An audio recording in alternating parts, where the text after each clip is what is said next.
Саламатсыздар ма, құрметті тыңдаушылар.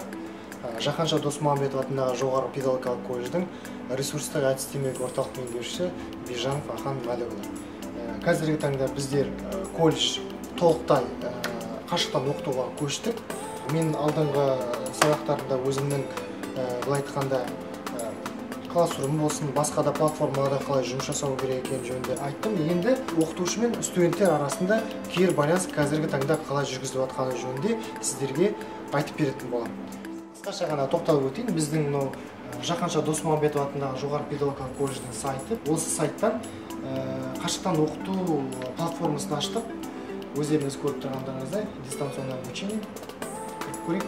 Біздер бірнеше бағдарламалармен қазіргі таңда қашықтан оқыту бойынша жұмыс жасап жатыр. Ол Due, Classroom, Google Forms, Zoom, содан кейін Smart Nation-ға көшіп жатыр. Қашықтан оқыту бойынша оның қазір базасын жасақтап жатыр. Қашықтан оқыту бойынша Classroom-ға қалай жұмыс жасау керек екені жөнінде оқыту семинарлары. Осыған кіріп студенттер, оқытушылар кіріп мәлімет ала алады. Тағы да бір айта кететін жаңалық, музыканттар үшін, технологтар үшін қашықтан оқыту шығармашылық студиясын аштық. Бұл студияда оқытушылар мен студенттер арасында Zoom немесе Due арқылы байланысқа шығып, өздерінің сабақтарын сол жерде записке жіберіп, осы қашықтан оқыту шығармашылық студиясына жүктеп отырады. Одан студенттер де, оқытушылар да көре алады. Бір бейнероликке кіріп көрейік. Қазіргі таңда оқытушы мен студенттің арасындағы байланыс дауысын шығарайық.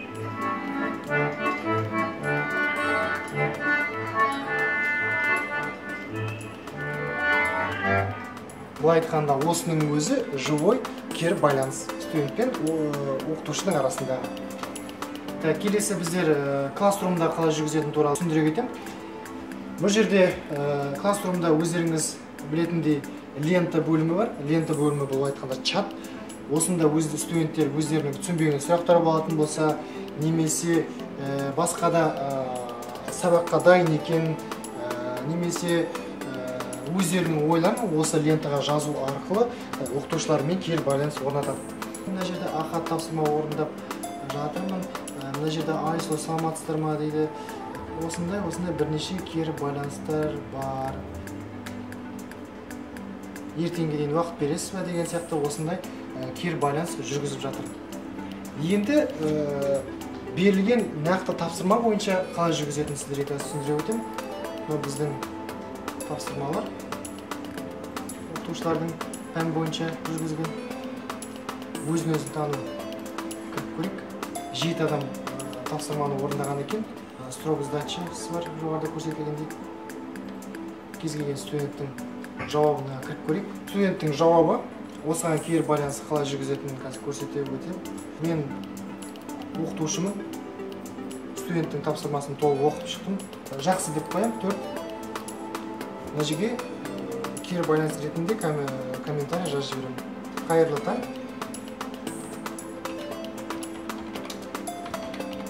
Бағаланды. Осыны публикацияға жібереміз. Бұл автоматты түрде студенттің смартфонына немесе почтасына Classroom приложениесіне түседі.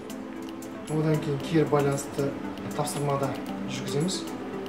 Задание с текстом деген бар. Оқытушы кері байланыс жүргізген. Кіріп көрейік. Бұл Google формада жүргізген. Кері байланыс дейді. 3ASKШT9. Фамилиясын жазыртқан. Берілген тапсырмалар сіздерге түсінікті ме? Тапсырмалар бойынша алып қосарларыңыз бар ма? Жауаптарыңызға қойылған бағаларға қанағатсыздар ма деген. Енді осы кері байланысқа қанша студент жауап бергенін көрейік. 8 студентіміз жауап берген екен. Толық аты жөндерін жазған. Мына жерде берілген тапсырмалар сіздерге түсінікті ме дегенге иә, түсінікті, иә, жоқ деп жазғандар да бар. Тапсырмалар бойынша алып қосарларыңыз бар ма дегенде ешкімде алып қосарлар жоқ екен. 100%. Жауаптарыңызға қойылған бағаларыңызға қанағатсыздар ма дегенге иә деп жауап берген, көңілім толмайды деп те жауап берген, бағаларымды білмеймін деп те жауап берген екен. Осындай студенттер мен оқытушының арасында кері байланысты біздер Google формада осы классрумның ішінде жүргіземіз. Сонымен қатар студенттерге күніне бір рет біздер видео байланысқа шығамыз. Бұл Zoom арқылы, сонымен қатар Due арқылы жүргізіледі. Назар қойып тыңдағандарыңыз көп рахмет.